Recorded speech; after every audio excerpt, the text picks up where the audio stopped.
Este Fórmula 1 tiene 1400 caballos de potencia.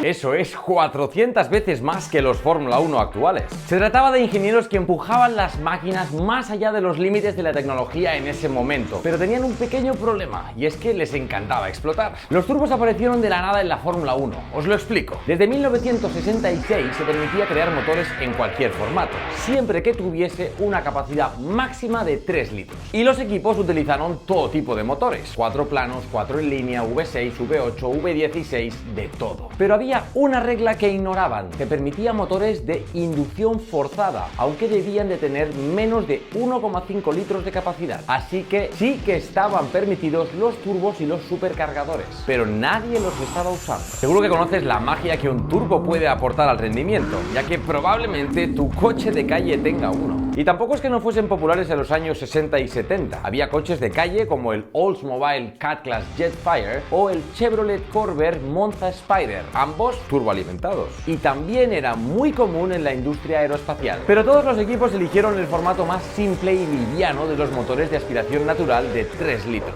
Muchos usaban el Ford Cosworth DFV, que pronto se convirtió en todo un icono de la Fórmula 1. Era liviano, potente, fiable y, lo más importante, económico. Pero eso fue hasta que llegó Renault. Querían entrar en la Fórmula 1 y lo iban a hacer a su manera. Habían estado ganando experiencia con motores turbo, hasta su proyecto Le Mans. El vistoso Renault Alpine A443 finalmente ganó en 1978 con su motor V6 de 2 litros que producía hasta 600 caballos de potencia. Una experiencia que sería valiosa para la Fórmula 1. Este éxito se debió a las extensas pruebas que habían realizado antes de la carrera, recorriendo más de, ojo, 15.000 kilómetros en pista en una sola temporada. Así que Renault desarrolló su motor turbo V6 de 1,5 litros junto con el motor deportivo de 2 litros. Entonces, en 1977, Renault comenzó la icónica era turbo con el RS01, el primer Fórmula 1 turboalimentado de la historia. Y mira el tamaño de ese turbo, es enorme, creando más de 2 bares de presión y alrededor de 510 caballos. Fue, con diferencia, el más potente de la parrilla. Generaba tanta potencia que tuvieron que usar un bloque de cilindros de hierro fundido en lugar de los bloques de acero o incluso aluminio de los otros motores. Este nivel de fuerza con cualquier cosa que no fuese un bloque de hierro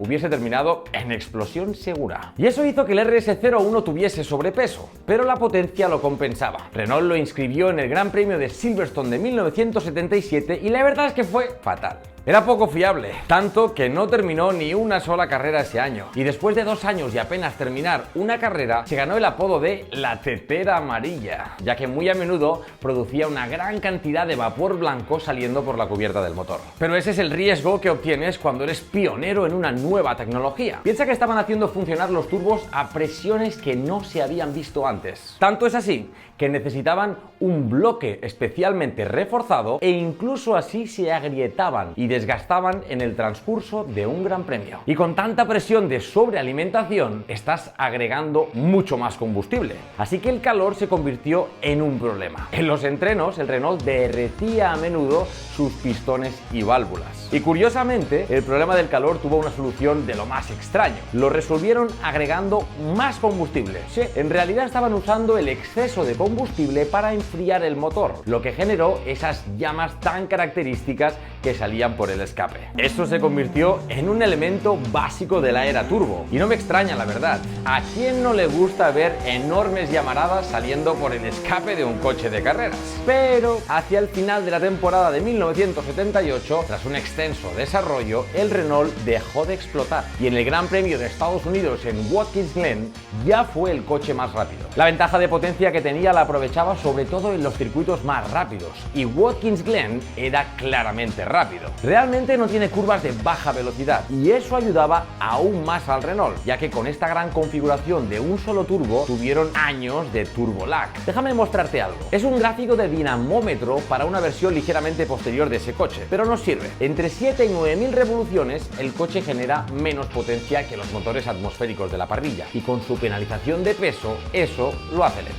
pero a medida que sube de revoluciones y más gases de escape impulsan ese turbo, la potencia llega rápidamente. El retraso antes que el turbo gire es lo que llamamos turbo lag, y el Renault con su turbo masivo tenía mucho lag. Pero cuando el turbo se ponía en marcha, la potencia era brutal. Los turbos de esa época, incluso algo posteriores, eran muy difíciles de conducir. Estabas acelerando y tenías que predecir cuándo iba a entrar el turbo con toda la potencia de golpe. Y en seco es una cosa, pero imagínate eso mismo en mojado. No era solo un problema de rendimiento, sino también para los pilotos.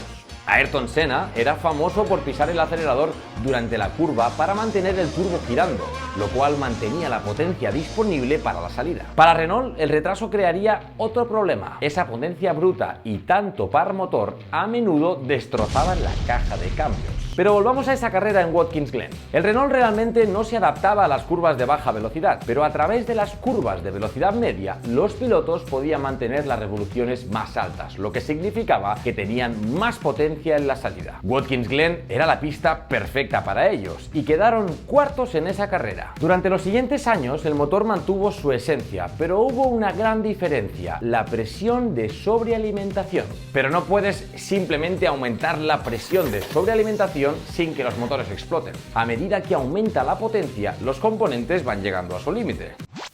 I think that in any racing engine, the nearer you are to it disintegrating, in general, the better its performance will be. Y a medida que todos los equipos aumentaron su potencia, se encontraron con más y más problemas que necesitaban resolver. Uno de ellos fue el calor, por lo que Renault empezó a enfriar el aire que entraba al turbo con inyección de agua, permitiéndoles así aumentar la potencia sin derretir los pistones. También redujo otro problema que tenían: la detonación. A medida que aumentaba la potencia, la presión dentro del pistón puede aumentar tanto que el combustible se quema espontáneamente en un punto del ciclo en que el motor no puede gestionarlo, generando el conocido falso encendido. A menudo las bielas se rompían y atravesaban el cárter, y eso no es bueno. Pero eso, junto con muchos otros ajustes, aumentó aún más la potencia. Y durante los siguientes 2 años llevaron el motor del Fórmula 1 de 500 hasta 900 caballos. Y en ese momento, con la compensación entre fiabilidad y potencia, surgió una oportunidad. Los equipos se dieron cuenta de que se podía modificar la presión de sobrealimentación con bastante facilidad. Cambiar el mapa de control del motor, lo que controla la sincronización, la sobrealimentación, el suministro de combustible y todo lo que el motor necesita controlar para funcionar. Así llegaron los motores de clasificación. En la quali solo necesitas potencia máxima para un par de vueltas. Así que los mejores equipos se dieron cuenta de que podían apretar sus motores solo durante 1 o 2 vueltas, sin importar demasiado si se rompían en el proceso. Luego sacaban ese motor, ponían uno nuevo para la carrera y le ponían un mapa más conservador. Como te puedes imaginar, tan pronto como Renault comenzó a funcionar bien con los motores turbo, el resto de equipos siguieron una fórmula similar. Uno de los más famosos fue el motor BMW M12/13. Fue interesante porque era un 4 cilindros en línea, lo que significaba que cada cilindro era un poco más grande que el V6 que usaban la mayoría de equipos, y por lo tanto más potente. Podía acelerar a 11.500 revoluciones y alcanzar los 1.400 caballos, siendo el motor más potente de la historia de la Fórmula 1. Pero eso no fue de la noche a la mañana. En 1983, el motor producía 800 caballos con 3,2 bares de presión, y eso es muchísimo. Los coches de Fórmula 1 actuales tienen turbos bastante grandes y funcionan a 3,5 bares, y eso con la tecnología actual. Pero en 1986 el coche generaba tanta potencia que ni siquiera BMW sabía cuánta. En realidad maximizó el dinamómetro de BMW, que solo podía medir hasta unos míseros 1280 caballos. El número de 1400 caballos de potencia que conocemos hoy en día se debe a los Fórmula 1 históricos de propiedad privada que se han podido medir con dinamómetros modernos.